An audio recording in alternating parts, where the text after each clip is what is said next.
শীত এলে বাঙালির ঘরে ঘরে যে পিঠার নামটি সবচেয়ে আগে মনে পড়ে সেটা হলো পাটিসাপটা পিঠা। নমস্কার বন্ধুরা, কেমন আছেন? আজকে পিঠাটা হলো পাটিসাপটা পিঠা। চালের গুঁড়ো পাতলা বেটার, তার ভিতরে কিন্তু নারিকেল আর খেজুরের গুড়ের মিষ্টি পুর। এটা সহজ উপকরণে কিন্তু লুকিয়ে আছে অসাধারণ স্বাদ। তাও ব্যাটারটা ঢেলে গোল করে ছড়িয়ে দিতে হয় খুব যত্ন করে। তারপর মাঝখানে দিতে হয় নারিকেলের গুড় আর সামান্য দুধের রান্না করা পুর।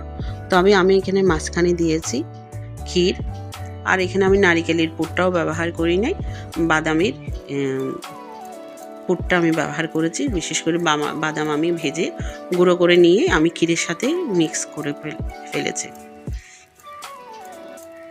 আর ধীরে ধীরে পিঠাটা রোল করে নিলে তৈরি হয়ে যায় নরম আর সুস্বাদু পাটিসাপটা পিঠা। পাটিসাপটা শুধু একটি পিঠা নয়, এটা আমাদের শীতের আবেগ।